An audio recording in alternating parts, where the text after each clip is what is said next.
Charles डुहिग की ये पुस्तक बताती है कि हमारी दैनिक गतिविधियों का लगभग 40% आदतों द्वारा संचालित होता है। ये सिर्फ व्यक्तिगत जीवन पर ही नहीं बल्कि व्यवसायों और सामाजिक आंदोलनों की सफलता पर भी गहरा प्रभाव डालता है। डुहिग वैज्ञानिक शोध, आकर्षक कहानियों और वास्तविक दुनिया के उदाहरणों का उपयोग करते हुए बताते हैं कि आदतें कैसे काम करती हैं और हमें सिखाते हैं कि हम अपनी बुरी आदतों को कैसे बदल सकते हैं और नई अच्छी आदतें कैसे बना सकते हैं। यह पुस्तक 3 मुख्य भागों में विभाजित है। 1.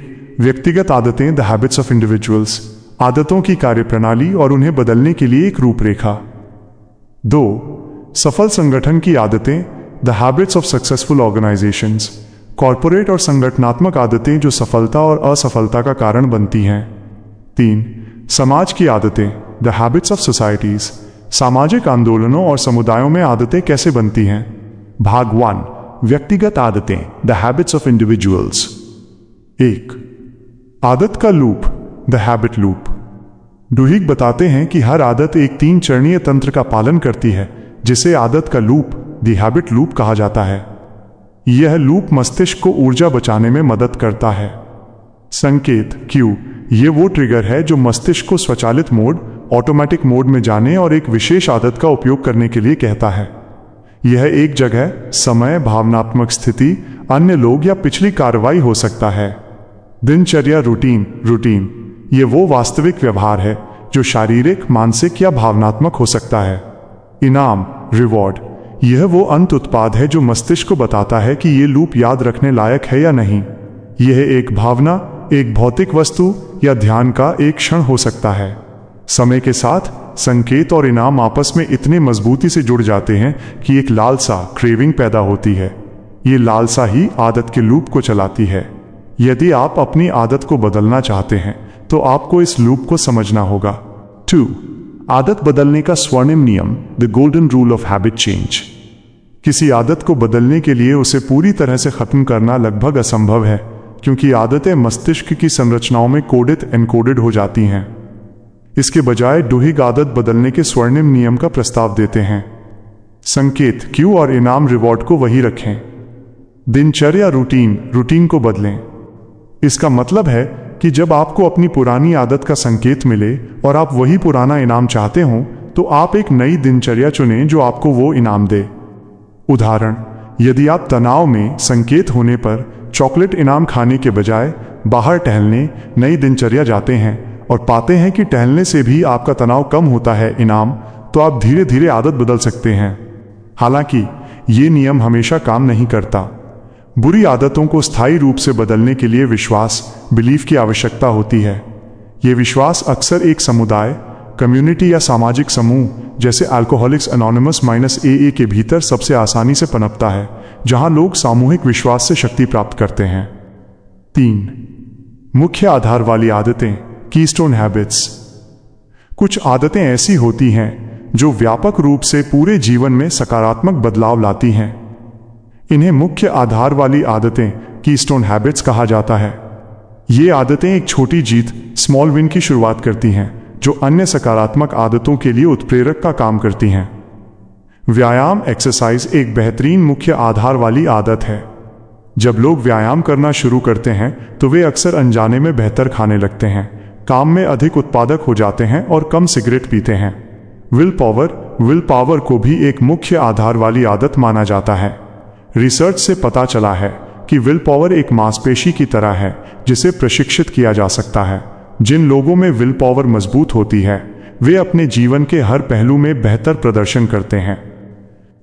भाग 2. सफल संगठन की आदतें, the habits of successful organisations. Duhigg बताते हैं कि संगठनों की भी अपनी आदतें या रूटीन्स होती हैं जो अक्सर उनके द्वारा लिए गए प्रमुख निर्णयों से अधिक मायने रखती हैं। 4. संगठनात्मक आदतें, संकट का उपयोग, ऑर्गेनाइजेशनल हैबिट्स लेवरेजिंग क्राइसिस। सफल कंपनियां वो हैं जो जानती हैं कि संगठनात्मक आदतों को कैसे बनाया और प्रबंधित किया जाए। डुहिग एल्कोआ के CEO पॉल ओ'नील का उदाहरण देते हैं, जिन्होंने कंपनी की लाभप्रदता बढ़ाने के लिए लाभ या लागत में कटौती पर ध्यान केंद्रित करने के बजाय कर्मचारियों की सुरक्षा को मुख्य आधार वाली आदत बनाया। कर्मचारियों की सुरक्षा को बेहतर बनाने पर ध्यान केंद्रित करने से संचार, गुणवत्ता और दक्षता में सुधार हुआ, जिससे अंततः रिकॉर्ड लाभ हुआ। संगठनात्मक आदतें अक्सर तभी बदलती हैं जब कोई संकट, क्राइसिस आता है। चतुर नेता संकट का उपयोग पुरानी, खराब आदतों को खत्म करने और नई बेहतर आदतों को स्थापित करने के लिए एक अवसर के रूप में करते हैं। 5. उपभोक्ता की आदतें, पूर्वाभास और लालसा, consumer habits, prediction and craving. कंपनियां उपभोक्ताओं की आदतों को समझने और उनसे लाभ उठाने के लिए आदतों के विज्ञान का उपयोग करती हैं।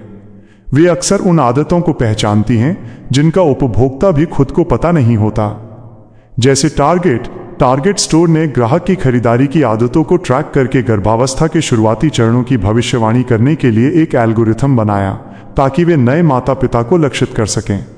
उत्पाद को सफलतापूर्वक बाजार में उतारने के लिए कंपनियों को उपभोक्ताओं के मस्तिष्क में एक लालसा, क्रेविंग पैदा करनी होगी। भाग 3, समाज की आदतें, द हैबिट्स ऑफ सोसाइटीज।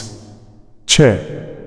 सामाजिक परिवर्तन की आदतें, the habits of social change. सबसे बड़े सामाजिक आंदोलन भी आदतों के लूप और सामुदायिक विश्वास के सिद्धांतों पर आधारित होते हैं। डुहिग बताते हैं कि सामाजिक परिवर्तन 3 चरणों में होता है। 1. दोस्ती या करीबी रिश्ते, फ्रेंडशिप, क्लोज टाइज की आदतें। आंदोलन तब शुरू होता है जब किसी व्यक्ति या समूह के करीबी रिश्ते बदल जाते हैं। लोग सबसे पहले उन लोगों के प्रभाव से कार्य करते हैं जिन्हें वे जानते हैं और उन पर भरोसा करते हैं। 2. सामुदायिक आदतें, कम्युनिटी हैबिट्स। आंदोलन तब फैलते हैं जब एक समुदाय में सामाजिक आदतें बदलती हैं और लोगों के बीच कमजोर संबंधों, वीक टाइज के माध्यम से भी बदलाव आता है। 3. नई पहचान, न्यू आइडेंटिटी। आंदोलन तब स्थायी होते हैं जब प्रतिभागियों को एक नई सामूहिक पहचान मिलती है और वे नए सामाजिक मानदंडों, सोशल नॉर्म्स का पालन करना शुरू कर देते हैं। निष्कर्ष, कंक्लूजन।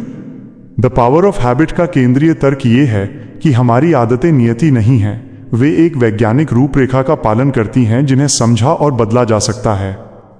परिवर्तन शायद तेजी से न हो और यह हमेशा आसान नहीं होता है, लेकिन समय और प्रयास से लगभग किसी भी आदत को बदला जा सकता है। डुहिग हमें आदतों के विज्ञान को सीखने का उपकरण देते हैं। सबसे पहले अपनी उस दिनचर्या, रूटीन को पहचानें जिसे आप बदलना चाहते हैं। फिर इनाम, रिवॉर्ड को पहचानकर यह पता लगाएं कि आप वास्तव में क्या चाहते हैं। इसके बाद संकेत, क्यू को पहचानें जो 5 श्रेणियों में से एक होगा: जगह, समय, भावनात्मक स्थिति, अन्य लोग, पिछली कार्रवाई। अंत में एक योजना, प्लान बनाएं जिसमें आप पुराने संकेत और इनाम के साथ एक नई दिनचर्या को जोड़ते हैं। पुस्तक अंततः यह निष्कर्ष निकालती है कि हम अपने जीवन को जानबूझकर डिजाइन कर सकते हैं। हमें बस आदतों के लूप को समझना होगा और जानबूझकर अपनी दिनचर्या को बदलना होगा।